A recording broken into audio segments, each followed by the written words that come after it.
everyone was saying it was happening, but like we were just going to work every day and like getting offered sweet tea at like the local furniture store where you and I, Joy, were like hunting for antiques. Yeah. And nothing Are you talking about the Ivy Cottage? Yes, ma'am. The Ivy Cottage on Market. Right next to that great Thai place. God, Indochine. the best. But like everyone was saying it was changing, but I still kind of felt like a little kid, and I didn't want anyone to know I felt like a little kid. So I was trying so hard to be a grown up. Me too. Oh, see, I had come from MTV where you were looked down on if you hung out with the talent.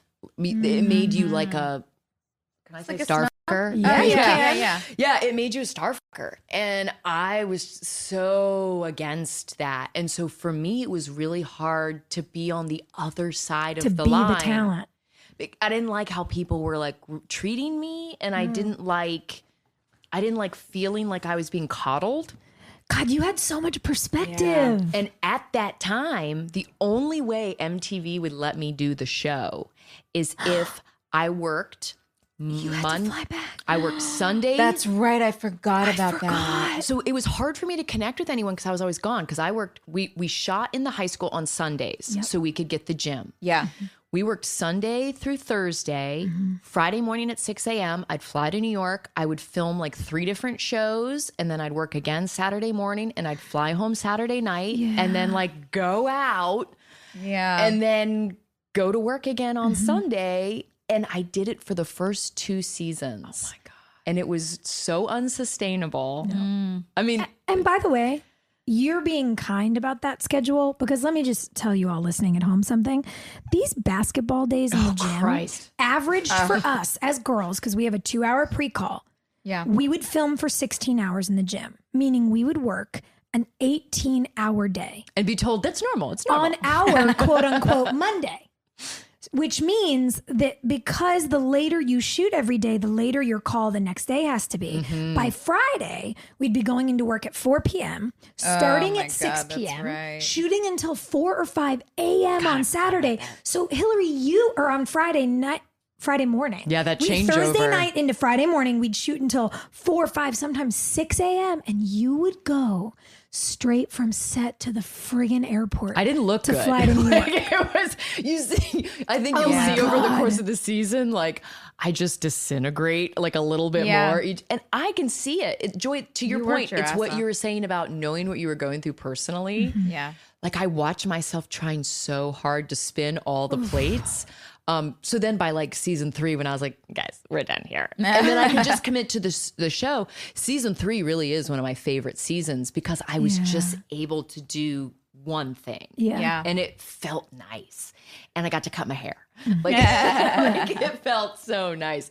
But yeah, it was, you forget how bad you wanted it as a kid. Yeah. And we were all trying so hard to be these grown-ups who like deserved this position that we never said no to anything. Oh, no. Anything they asked of us, anything they said was normal, anything they told us we had to do.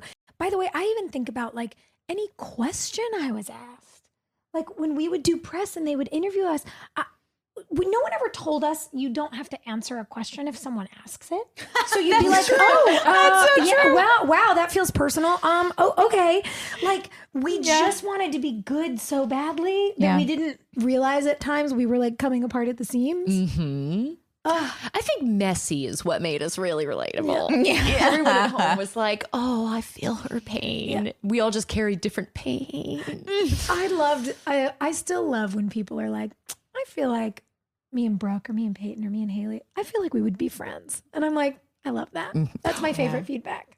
The Peyton crying in her car, I guess there's like a meme of me crying in a car. And my son, every night at 7 p.m., gets online with his best friend and they look at memes. That like they watch YouTube videos and like that's what 5th grade boys do.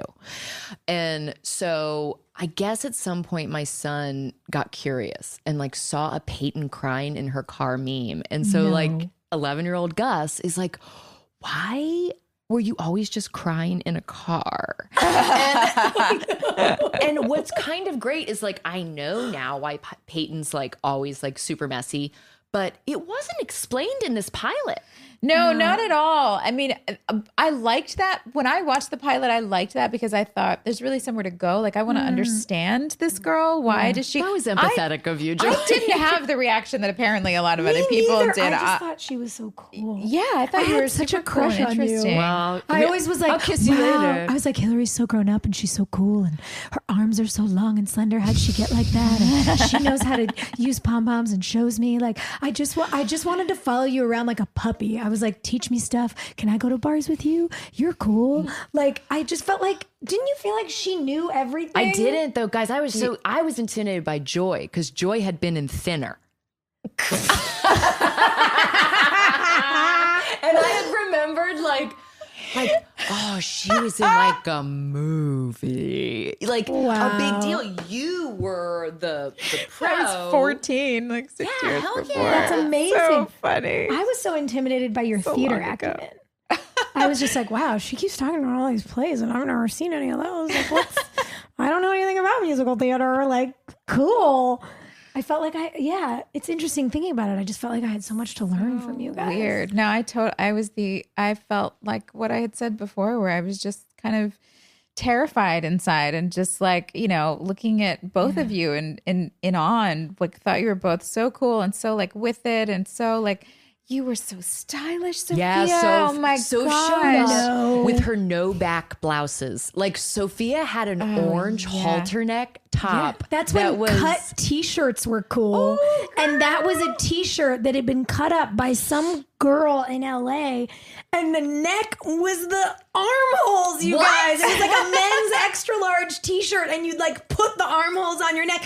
I felt so cool. Yeah. Because a girl who was older than me in college, who was in my sorority, had like taken me to this t-shirt shop. And I was like, this is cool. I'm an adult on TV. I should wear this in public and put my face through some guy's armpit holes. Like, oh my God, it's so embarrassing. No, but you also were like the Pied Piper of all the dudes on the show with that shirt. Like I remember a caravan from the Riverview Suites to the Rhino Club up on Market, and just they were all following you like ducklings. I was just like, that shirt's killing it. We had watched Nip Tuck. See it. Your episodes of Nip Tuck were airing, and we all like watched them together. And then we went, because we were 21 and bona fide, to a bar to celebrate. We were like, we're getting cocktails. And Greenberg played his guitar. God bless Greenberg. In every so cool, man. dorm, So cool. there's He that is. one guy with the guitar. Yep. Yeah. He was our Ours guy. was Greenberg. He was our guy. But not like Jake's character was not overly romantic. Those guys, there's always a guy with the guitar who really he's like, I'm the guy with the guitar. He's barefoot. Greenberg's not that guy. He was just always seemed so self-confident and just sort of in his own skin. He was just cool. And he was like covering Elliott Smith songs. That's right. He was so good cool. for the like music recommendation. He had really cute friends. Like when we would come up to New York for MTV, Greenberg would be like, we're going to meet some of my bros from NYU. And I was always like, I'll come. Yeah, that sounds so fun. Oh God, I wish we'd been on I was those just gonna trips. say, I wish I'd hung out with you. I wish I hadn't been so afraid of everything that I had actually like gone out and hung out and done all that stuff. I was just like so terrified of. Thankfully, though, we had trips. Trips forced us into that space. And season 1, we had the hurricane. Yes. Chicken and waffles. Do you remember that place? Oh my God.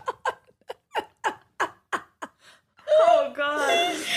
It was like the spot. We all met up there, right? Yeah. It was like half of us went to one place Late and half night. of us went to the other place because it was like there's a hurricane and we all need to be in the same spot. So we went for chicken and waffles. Oh, Yeah. man. I mean, the hurricanes, that was something that was new for all of us. And so you take all these kids that are away from like home or just what they're used to for the first time.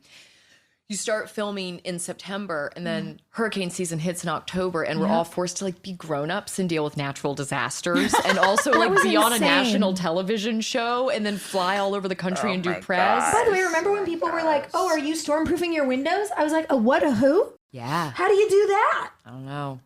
I mean, I was still living above the bar, so. Stormproofing my windows. Yeah. The idea of like nailing boards into the wall. It's I'm like, like, I don't know I don't know how how to to do nail a that. picture frame into the wall, guys. Like, I'm pretty sure I can't stormproof my house. We'll be fine. Okay, so obviously now the world knows we were all so terrified to be at work and so deeply intimidated by and It's enamored good to with dispel each other. Oh my God. Like, but Joy, I'm so curious for you because, you know, Hill, you had done the pilot and then you came in to do these reshoots of the pilot. And then I came in and we all started working together right as soon as those were done. But what was it like to have to reshoot some of those huge pilot scenes? Because some of them are easy, right? Like you're at Karen's Cafe, it's you, Chad, and Moira. But then you had to do shots to match that huge basketball scene, like the Lucas and Nathan face-off that starts the show. Yeah. Was that insane to have to do that? What was weird about it was that if I recall correctly, we didn't actually reshoot that riverfront scene. We were shooting a different basketball scene on the river court for another episode, and they tacked my reactions for the pilot onto that scene. So they did like inserts of you and then edited them in? Yeah, exactly. They did a really good job. They did a really good job. I did not know that. Yeah, I'm pretty sure that's how they did it, though. If that's what I remember. That scene is so good.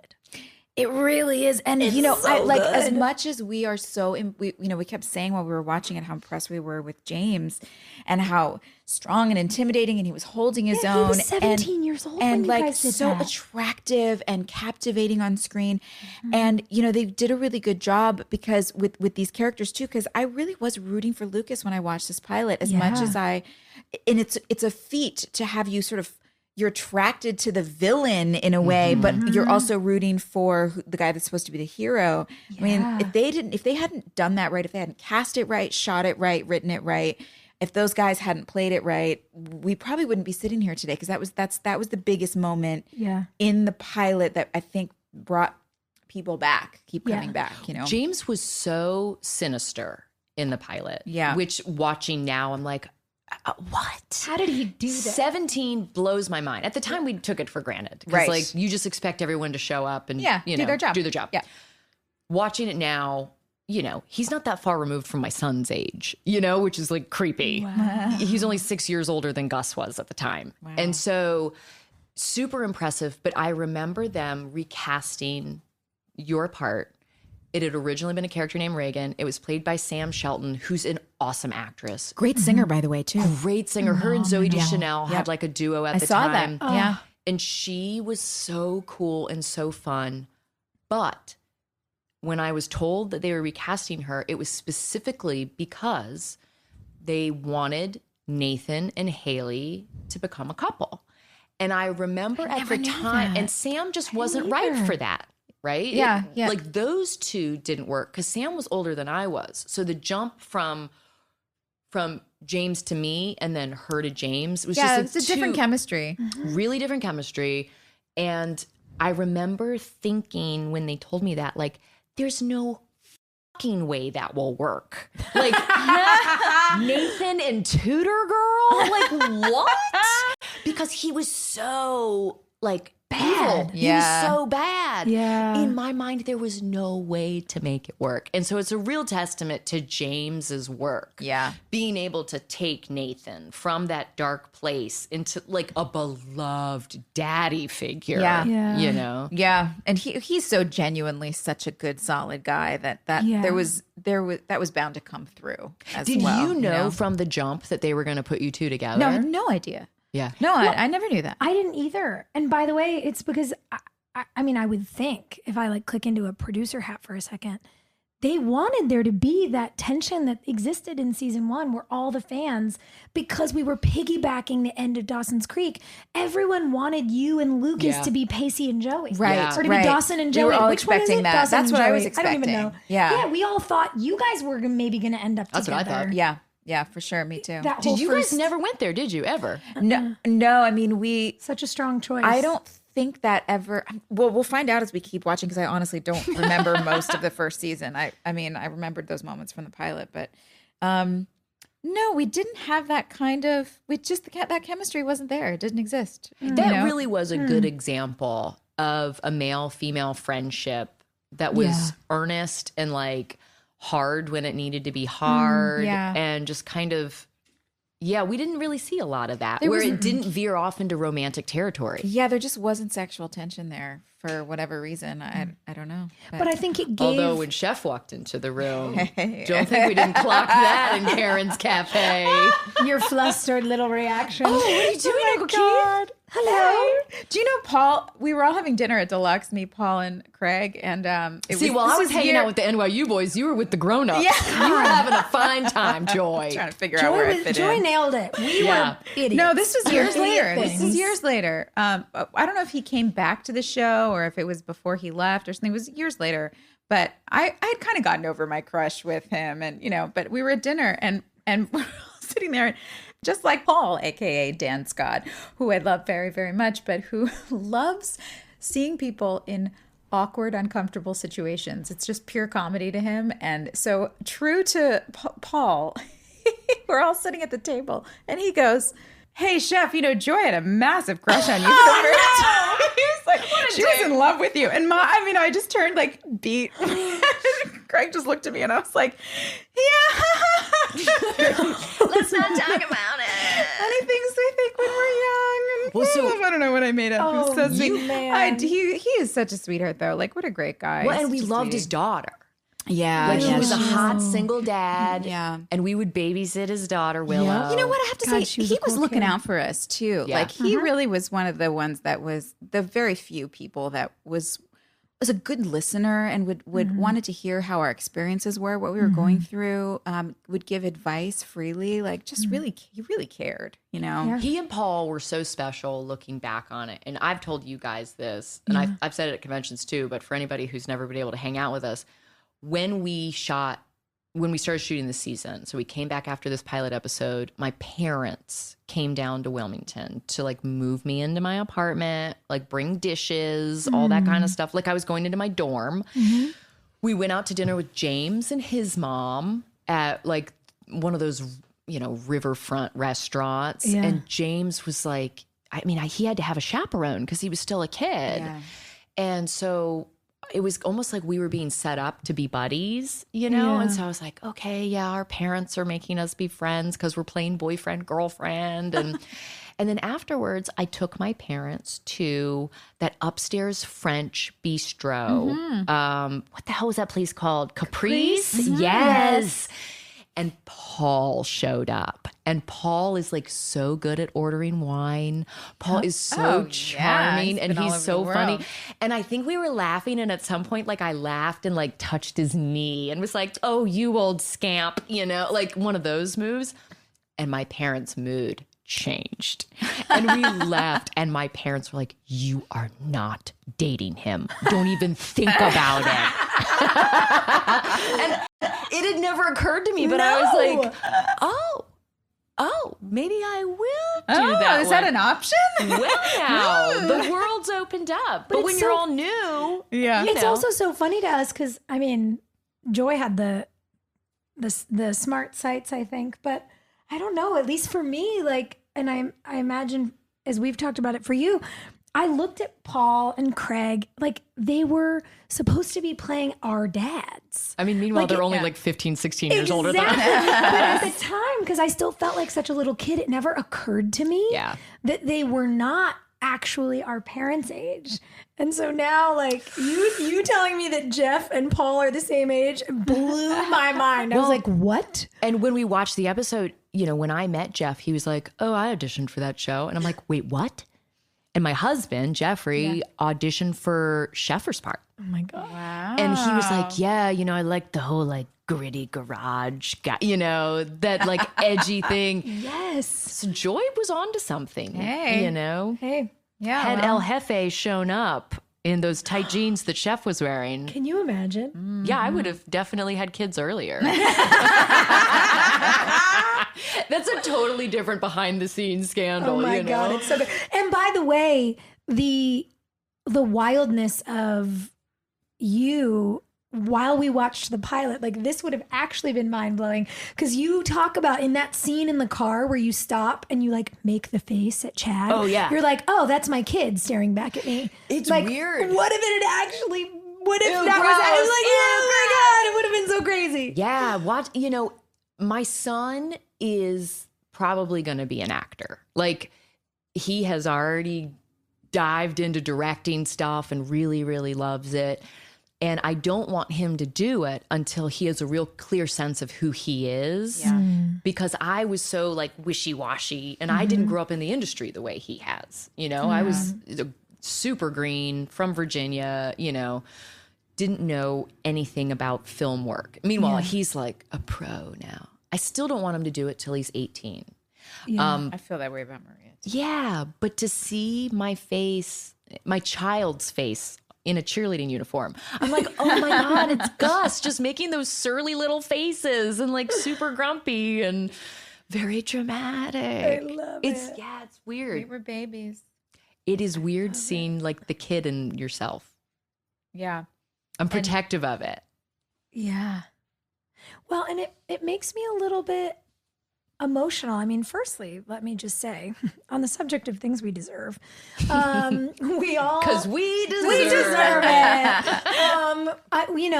I'm proud of us for caring about each other enough to have, been at this and be such fierce, lovers of and defenders of each other for all these years. Yeah. And I love that we're doing this and we're, taking back our joy from a place that had so much of it, but also had not joyous experiences. And it's kind of wild because I feel that too. I feel so protective of you both. And I feel protective of my young self. And I feel so protective of Brooke Davis, like she's a person. Like I get surly if anyone tries to come for her. And then I have it also for Peyton and for Haley. Like I remember some quote unquote fan on the internet, tried to say why Peyton was a bad friend. And I was like, you don't know the first thing about what Peyton Sawyer did for Brooke Davis. And I was like, wow, this is an irrational reaction that I'm having. Yeah. This is not appropriate in any way. But I don't know. It's nostalgic and beautiful and intense a little to watch that pilot. Full disclosure, I cried afterwards because you watch it and the sense memory is there. Like I remember what the river court smelled like next to the river in the middle of the night. I remember like that humidity and also the smell of the lights, and there's just like such sense memory about it. And we had no idea in that moment that the thing that we were making at 20, 21 years old was going to be the thing that became like the cornerstone of our life. When people stop me in the grocery store, like every once in a while it's white collar or a Christmas movie or something, but 99% of the time it's this show. And it makes you think like, oh, maybe I would have made some different choices if I knew that this was going to live forever. There was no streaming then. There was no like internet. You couldn't watch TV on internet. Yeah. That was it. On the SoapNet, network. That's right. Which doesn't even exist anymore. Yeah. That was And it. we had no idea what was coming. Well, we didn't know what was ahead in terms of the good or the bad of it. What was your favorite moment from the pilot? As a viewer? I feel like this is what we should do every episode. What was our favorite moment? Oh, just as a viewer,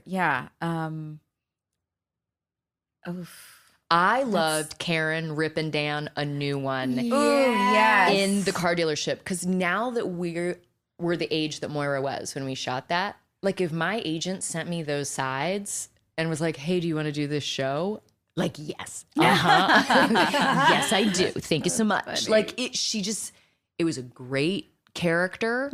She knew exactly how to play the pissed off mama bear. And it's fun to watch.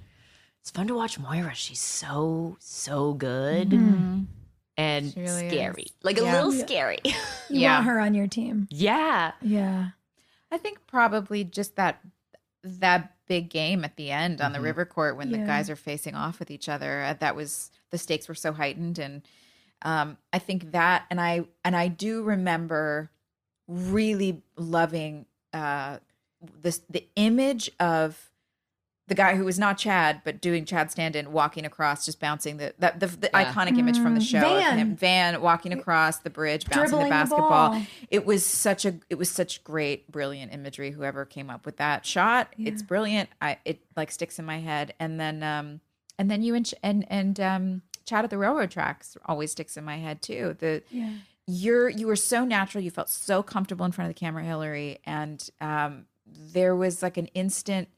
I don't know, that the chemistry between the two of you guys in that moment, I felt it, and I remember that tugged at my heart instantly on the show. I was like, I think I'm in on this show. Yeah. And then the moment on the basketball court really tied it all up for me. Absolutely, I agree. That basketball scene is just so good because you know what the stakes are for these families, and something about this sort of dynastic element of who Dan Scott is. What does that word mean? She's smart. She went to space camp, y'all. You know, but truly, this notion that this character of Dan Scott has a dynasty, essentially, in this small town. He's like a king. Yeah, right, okay. And the element of what his hyper masculine sort of patriarchal story is with this, his progeny, his son who's, next in line for the throne. And then this other kid who by no choice of his own is sort of stuck in this mess, and the woman who's been harmed by it playing his mother, like, it's so good. And then you realize as these two boys essentially are in this gladiator battle that neither of them chose this and that it's going to affect them for the rest of their lives. I just remember thinking how elemental it felt. And I had that same moment of like, I'm in. Yeah. And I loved how it was constantly reinforced. Similarly, I couldn't relate to that family story, but what I could relate to was being a part of a world, but still feeling like an outsider in it. Yeah. From the outside, maybe I looked like I had it together, or like, I was in this club or that club or did theater or seemed popular. But I always felt more like Peyton. I always felt really uncomfortable, sort of in the skin of that place. You did a good job, Soph, because you came in with Brooke Davis just like, what's up, bitches? Guns I'm here to blazing. win, and like owned it. But I had to be someone I couldn't relate to. Yeah. And so that's actually what made it easier for me. And I always felt a little uncomfortable in a room of people who seemed like they had it all together. And the moment that made me feel seen was the cutting back and forth, almost montage style, in the scenes where Nathan's driving the school bus. And all the cool kids are partying. And Peyton's a cool kid, but she's not there. And she's driving her car, listening to angsty music by herself. And it's cutting back and forth between these two driving scenes. And Nathan almost drives into the train, and you almost run Lucas over. And everybody stops. And I don't know, that was the thing that made me feel seen. Yeah. And I was like, I have felt that. I get that. What were you listening to in your car by yourself in high school? Oh, man. Woo. I mean, Sheryl Crow, baby. Who ended up coming on the show. that was so totally cool. geeked out with her. And Billy Joel. Yeah. Sheryl Crow. It's funny because I grew up listening to Motown with my mom and the Eagles with my dad. And then I got really into, I think just like being a kid who lived in LA, it was the era of Tupac and the Tupac and Biggie battle. Yeah. And then I was a senior in high school when Chronic 2001 came out. And I was like, Dr. Dre is the coolest. Yeah. So I was just like this, really gangly little white girl who loved rap. Yeah. What about you, Hill? What were you listening to? I wasn't allowed to listen to modern music really. And so with Peyton and all her dumb vinyl, that was like who I was. The only music I could get was what we could check out at the library, because I didn't have necessarily money growing up to go and buy CDs or tapes or whatever. Yeah. So we checked out stuff from the Sterling Public Library. And I remember getting like my Culture Club albums. Like I was obsessed with Boy George. I was so obsessed with androgyny and like David sexuality, Bowie. Annie Lennox, Boy George, David Bowie. Melissa Etheridge. Girl, I was on a real gender bender kick. And so Peyton coming in with a lot of masculine energy felt like good to me. I was like, this chick can kiss anybody she wants. Yeah. This will be great. Yeah. which is something that a lot of the fan base has picked up on. You know, Yeah, like there is yeah. a large part of the fan base that's like, Peyton's gay, right? And I'm like, I don't know. There's still time, guys. You know? Life is long. So yeah, that was, you know, what was fun for me. I would love to know where all those records ended up. Yeah. Scattered to the wind. I'm sure. I know. people I just stole took them some things home. for you from set when we wrapped Yeah, you up, did. but they'd packed those records up by then, and I was All pretty pissed 4,000 about of it. them? I was like, where did they go? Ladies and gentlemen, it's time for Most Likely To. Okay, so we're going to try and do this at the end of every episode. Who's most likely to, you know, like in high school, like in your high school. Maybe you had this in your yearbook. We should ask the fans what their most likely tos were so we can get some ideas. Oh, I like that idea. I like that idea. Right? Yeah. Yeah.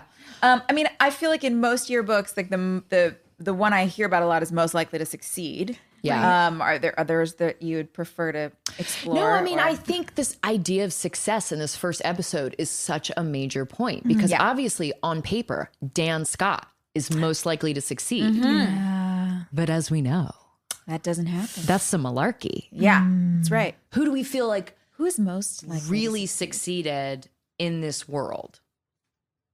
And well, I guess define success, right? In high school, typically most likely to succeed means the person who's going to make the most money or Yeah. build the biggest business in that way. Yeah. I mean, there's different definitions to success. It's like not the kid joining Peace Corps. You know what I mean? Right. And But it now we're should like, be. it should be the kid joining Peace Corps. Yeah. I mean, Karen has raised a child who loves her. And Yeah. I think as like adults now, we realize That how rare is that can be sometimes. Success. Yeah, I mean, a kid that communicates with you and loves you Yeah. and lets you into their world is a big deal. Someone with a strong moral character who you can drop into any scenario and they're going to do the right thing. You know, I mean, that's massive success for sure. I think most likely to succeed is Barry Corbin a little bit, who plays Coach Whitey, who when we were shooting One Tree Hill, had been in more television shows and movies. Like the length of Barry's career Yeah, it's insane. is nuts. And like just dropped into this world of freaking teenagers and was like, guess I'm gonna own this. And for those of you who don't know, no one had a better time in Wilmington than Barry Corbin. Oh, yeah. Good God. We should try and get him to come in and chat with us Uncle Barry? sometime. I would What love I would that. give to hear Barry's stories. Well, because he just watched us Uh-huh. and like enjoyed that. Like, It's the way he watches the cattle, just moving along. Isn't that interesting what's happening over there? Yeah. Okay, I'm going to say I think my vote for most likely to succeed in this episode is going to be Mouth. I think watching him on the river court do his thing, he was so driven and focused, and it really set the tone for him as a character throughout the rest of the series. Everything that he was always driving at, he provided so much ammunition and fuel for so many different storylines, and he was just always chasing a dream, you know. And I love that about him. Yeah. That's my vote. he brought a lot of energy. What about you? Oh, man. I was really like, you're right. It's Karen. That's the way to go. And now I'm like, oh, but Mouth. I'm so bad at this. I've never been able to pick a thing.